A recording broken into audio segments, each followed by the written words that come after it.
Sandra León, bienvenida. ¿Qué tal? Muy buenas noches, Carlos. Bueno, pues hoy la protagonista del día es la que pronto será nombrada Fiscal General del Estado, Teresa Peramato, especialista, dice ella, en violencia de género y aupada por Dolores Delgado y el propio García Ortiz.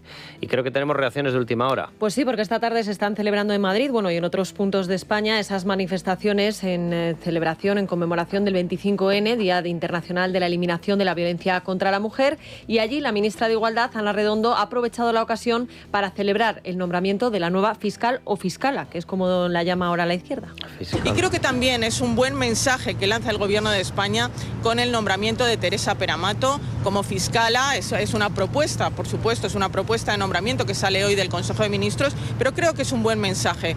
Teresa Peramato tiene una trayectoria impecable de más de 35 años de carrera profesional, pero sobre todo ha sido una carrera profesional centrada en la lucha contra la violencia machista, en la lucha contra la violencia de género.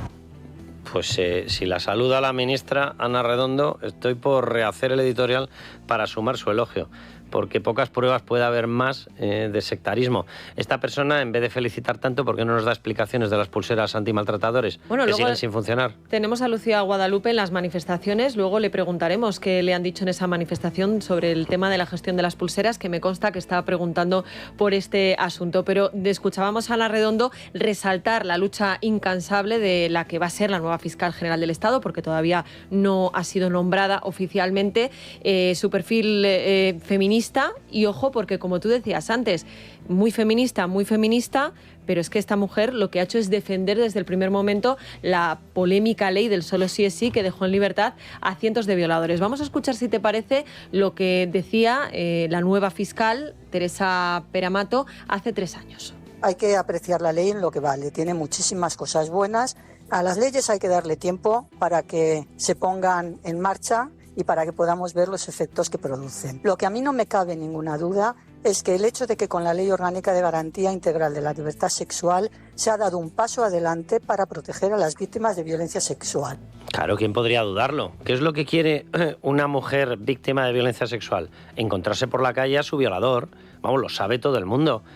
Dios bendito, dice darle tiempo a las normas. En el tiempo que ha tenido esta norma, que fueron unos meses antes de que el propio gobierno del Partido Socialista diera marcha atrás, a la vista de que esto le provocaba, no por tema de proteger a las mujeres, dejémonos de historias. Si hubiese sido por proteger a las mujeres, nunca jamás habrían aprobado semejante barbaridad. Lo hicieron por el impacto electoral que estaban notando que estaba teniendo. Fin de la historia, así de sencillo. Pues en el corto tiempo de vida, como afectó a las normas o a las penas que se estaban imponiendo en ese momento, más a las anteriores, ha dejado ya más de 1000 reducciones de pena con sus consiguientes, en las que lo hayan sido, salidas a la calle de los violadores. El colectivo total era de 4000. Y dice Peramato que habría que darle tiempo. Pues si le dábamos tiempo, afectaba a las 4000. Una grandiosa interpretación de una persona que va a ser la cabeza del organismo, que tiene que llevar la tutela de la ley y la exigencia de la actuación frente a los delitos. De hecho, yo creo que es probablemente una de las leyes que más daño han hecho a las mujeres de los últimos años. Pero bueno, más allá de esta parte de su currículum, Carlos, tampoco hay que olvidar que Peramato fue presidenta de la Unión Progresista de Fiscales, es decir, de la Asociación de Álvaro García Ortiz, y la misma que organizó, y lo recordarán nuestros oyentes porque lo contamos en este programa, ese paseillo, esos aplausos que les dieron justo antes de que empezara el juicio en el Tribunal Supremo. El aplauso norcoreano. Ese aplauso norcoreano, eso es. Bueno, pues conscientes de ello, y es una noticia que lleva ahora en portada de Libertad Digital nuestro compañero Miguel Ángel Pérez, fuentes fiscales lamentan que su nombramiento, más que continuismo, dicen, es continuidad. Y en este sentido quiero que escuchen lo que hoy decía el ministro de Justicia, Félix Bolaños, de por qué o para qué la han nombrado. Para que se haga cargo de la Fiscalía General del Estado y continúe reforzando la autonomía, la independencia, el prestigio, la excelencia de la carrera fiscal, que por supuesto que nadie la pone en duda. Para que continúe reforzando la independencia. La independencia, la autonomía y la profesionalidad, el prestigio, el prestigio del delincuente Álvaro García Ortiz. O sea, una garantía de independencia absoluta. Exactamente qué actuaciones ha tenido la Fiscalía en el caso Begoña Gómez. Aparte del de llevarle el abrigo, defensa, ¿no? Efectivamente, ponerle la alfombra. Y en el caso de David Sánchez, ¿qué es lo que ha hecho? Lo mismo. Y en el caso de Álvaro García Ortiz, ¿qué ha hecho? Cumplir órdenes, ¿no? ¿De quién? ¿De quién depende? ¿De quién depende? Pues ya está. Bueno, además recordemos que en el juicio de Álvaro García Ortiz creo que fueron 2 preguntas, ¿no? Las que les hizo la Fiscalía. No tenía nada más que preguntar. Sí, hay rumores de que una fue el nombre y la otra sí se sentía a gusto. Pues sí. Algo así, más o menos. Bueno, mañana a las 12 del mediodía será el Consejo General del Poder Judicial el que se reúna en pleno para emitir su dictamen sobre la elegida, sobre Teresa Peramato. Dictamen que hay que recordar que en todo caso no es vinculante. Veremos a ver qué opina el órgano de gobierno de las jueces, porque recordemos que su predecesor, Álvaro García Ortiz, fue el primer fiscal general que no contó precisamente con el visto bueno del CGPJ. Ahora bien, desde el Partido Popular, Miguel Tellado insiste en que lo importante en todo caso no es tanto la persona elegida, sino la intención de aquel que la ha nombrado. Miguel Tellado. Bueno, vamos a ser prudentes. El gobierno ha dado a conocer el nombre propuesto. En todo caso, yo creo que lo importante no es a quién nombra, sino quién lo nombra. Pedro Sánchez nombró a su fiscal general del Estado para delinquir, al anterior, al que ha tenido que dimitir porque el Tribunal Supremo lo ha inhabilitado, no por voluntad propia, y por lo tanto aquí la clave es saber si Pedro Sánchez ha decidido renunciar a seguir politizando la Fiscalía General del Estado o si por el contrario, de aquí en adelante va a seguir utilizando esa institución en beneficio propio. Era pregunta retórica, ¿verdad? Sí, es un poco pregunta retórica, efectivamente. O sea, si Pedro Sánchez dejase de utilizar las instituciones, lo primero que tendría que hacer sería cambiarse el nombre. Lo siguiente, sobreentiendo, que cambiarse de partido. O sea, es genética, es puro ADN. O sea, Pedro Sánchez no va a dejar nunca de utilizar las instituciones mientras las tenga bajo sus pies. Y para él todo lo que está bajo sus pies es suyo. O sea, él no considera que sean instituciones, considera que es el dueño.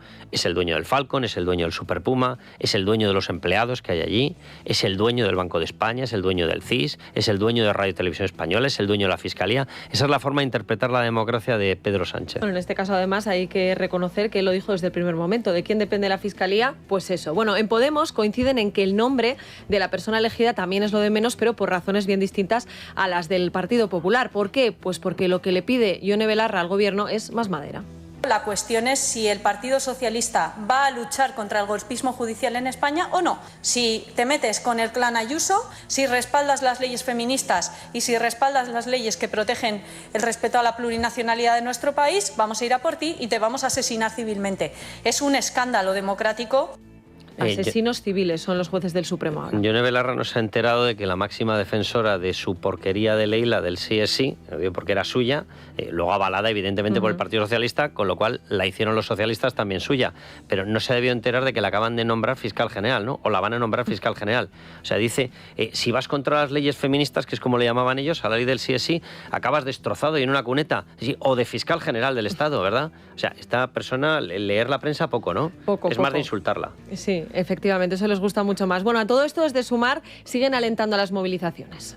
Sí, España debe movilizarse en favor de la democracia, con respeto absoluto a los tribunales del Estado y no compartiendo cuando conozcamos la sentencia que parece que va a condenar sí o sí al fiscal general del Estado. Nosotros tenemos el derecho legítimo a decirle al pueblo español que salga a defender la democracia, como lo hago el 1 de mayo y como lo hago legítimamente siempre. Y por tanto, claro, las calles no son de ellos, las calles son de la democracia en España. Las calles son de la democracia. A mí me había quedado con lo de, ¿cómo era aquello? De José Luis Rodríguez Zapatero, la tierra es del viento. Sí. Y ahora descubrimos que las calles son de la democracia. O sea, aquí por lo visto, menos los pisos son de los propietarios, todo el resto de España es de alguien. Sí. O del viento, de la democracia, de cosas. Vamos a ver, el Poder Ejecutivo no tiene ningún derecho a llamar a ninguna movilización contra otro de los poderes. No puede hacerlo. No puede hacerlo. Esta persona, Yolanda Díaz, dice que es abogada. Bien, Constitución española. Garantiza el sometimiento de los ciudadanos y poderes públicos a la Constitución y todo su desarrollo legislativo. No forma parte de la Constitución y el desarrollo legislativo que el Tribunal Supremo tiene derecho a emitir una sentencia. Entonces, ¿cómo puede una persona del Poder Ejecutivo pensar que tiene derecho a lanzar una movilización, una horda? No nos ha dicho si con guadañas. Lo digo porque ella era más de guillotina. ¿Te acuerdas cuando dijo aquello, sí, Sandra? Sí. De lo que nos pasa en España es que nos falta haber guillotinado a un rey. Esta es Yolanda Díaz. De todas formas, luego además es que para alentar estas movilizaciones además están utilizando bulos y manipulaciones, como que lo que ha sucedido con la sentencia de Álvaro García Ortiz, de que lo que conocemos a día de hoy solamente sea el fallo adelantado, es algo rarísimo. Hoy es el 5º día sin que ustedes y nosotros conozcamos la sentencia que motiva el fallo que hemos conocido el pasado jueves. Y esto sí es anómalo. Las sentencias son completas. Y más allá de las prácticas judiciales, lo que es anómalo es lo que hemos vivido el pasado jueves en nuestro país. Bueno, pues tan raro no será porque esto ha pasado en otros muchos casos. En el caso de La Manada, primero conocimos el fallo adelantado y después el contenido íntegro de la sentencia. Lo mismo con el caso Asunta y hasta con los ERE. No, pero además, vamos a ver, el hecho de comunicar previamente el fallo es precisamente porque hay gente, en este caso Álvaro García Ortiz, es decir, es un mecanismo de protección al reo. Hay gente que está esperando conocer la sentencia y para no tenerles en una especie de sin vivir más tiempo, lo que se hace es anticipar el fallo, para que lo sepan. Vale, porque evidentemente lo primero que quieren saber es, bueno, ¿estoy condenado o no estoy condenado? Eso es lo primero que quieren saber. Y quieren saber además, ¿condenado a qué? ¿Cuál es mi pena? Bueno, se hace por garantía judicial, por respeto al propio reo. Pero dicho esto, déjenme, porque me estoy acordando ahora de otra cosa que me han dicho en estas conversaciones, que he contado antes. Lo que me han dicho es que precisamente el problema que tiene ahora, y por lo que es posible que se tomen más tiempo en preparar o en redactar esa sentencia, es que saben que el Tribunal Constitucional va a utilizar cualquier artimaña para intentar tumbarla.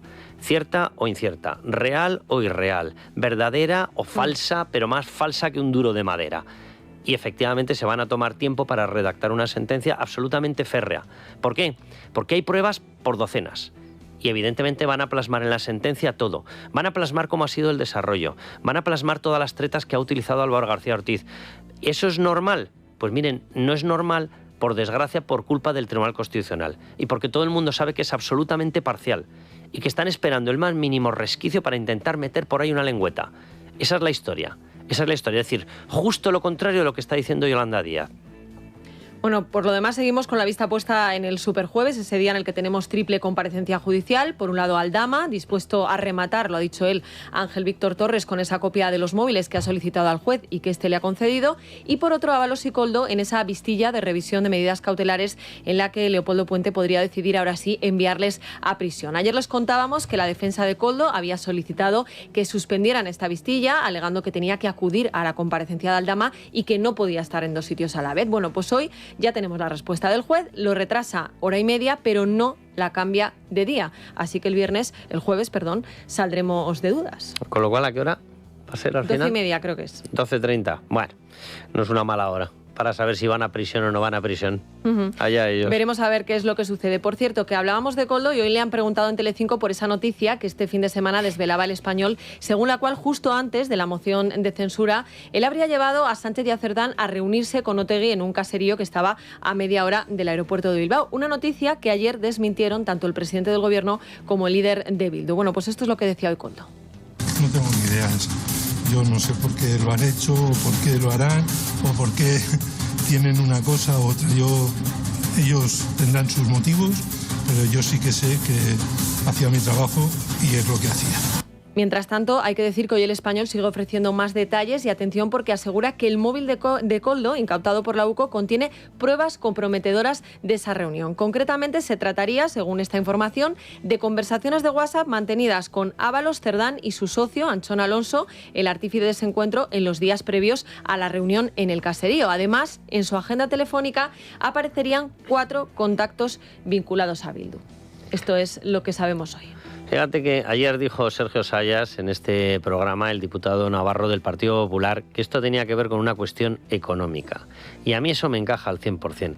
Yo no les veo tan nerviosos por un encuentro en un caserío, si toda España sabe cómo han sido los acuerdos. Sí, que negociaciones ha habido. Claro, los nauseabundos acuerdos. También. Pues sí, han realizado prácticamente 400 traslados de etarras a prisiones del País Vasco, Navarra.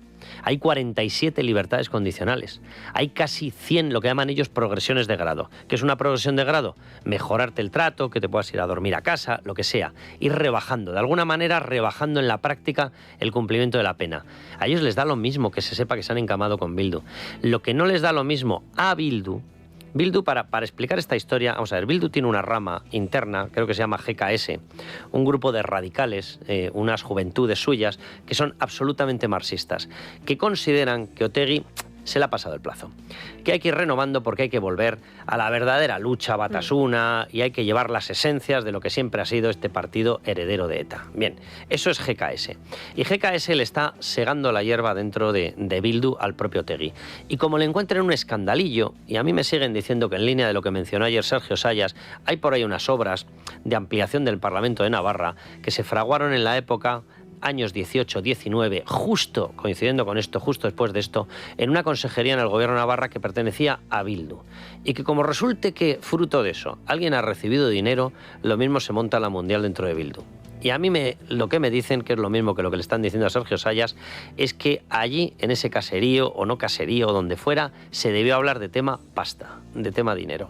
Lo que está claro es que este tema va a dar de sí, o sea que seguramente en próximos días conoceremos más detalles. Y antes de que nos vayamos a la tertulia, déjame que les dé a nuestros oyentes algún detalle más de esa noticia que tú adelantabas antes, porque hoy hemos sabido que Servinávar contrató al cuñado de Cerdán cuando cumplía en semilibertad una condena por violencia de género. Estamos hablando del hermano de la Paqui. Bueno, es una historia muy turbia, luego les daremos todos los detalles, pero resulta que este señor quemó la cochera de la casa donde dormían su mujer y sus hijos de 11 y 7 años, uno de ellos, por cierto, con discapacidad. La Fiscalía pedía 14 años para él, finalmente se quedaron, y a mí esto desde luego me parece muy sospechoso y muy raro, se quedaron en 3, de 14 a 3. Y antes de que cumpliera la condena, resulta que Servinávar le contrató para que pudiera acceder al tercer grado.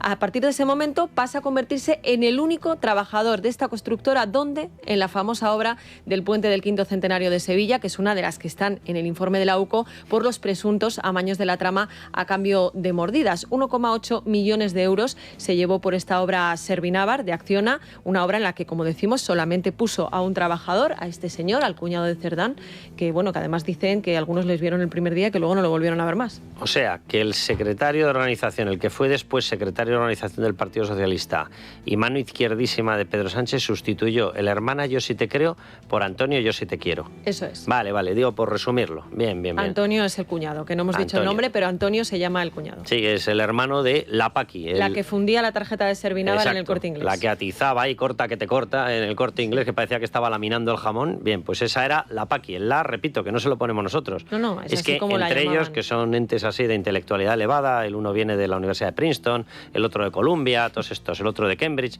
pues entre ellos era la Paqui. Bueno, pues la Paqui tenía un hermano. El hermano quemó la cochera para ver si hacía daño a su familia. Suegros, exmujer, hijos, uno con movilidad reducida. Bien, ¿y qué hizo Servinávar, la empresa del ejemplar? Así lo definía Pedro Sánchez, ¿no? Sí, el ejemplar Santos Cerdán, pues le dio un puesto de trabajo en una empresa sospechosa hasta el tuétano, que resulta que es el único empleado que está metido en obras por 1,8 millones más sospechosas aún, y resulta que le dio el puesto de trabajo y con eso, qué casualidad, consiguió tener un cumplimiento de la pena mucho más agradable porque, hermana, yo sí te creo. Pues eso es. Bueno, nos vamos a publicidad y luego seguimos. Vámonos a publicidad, sí.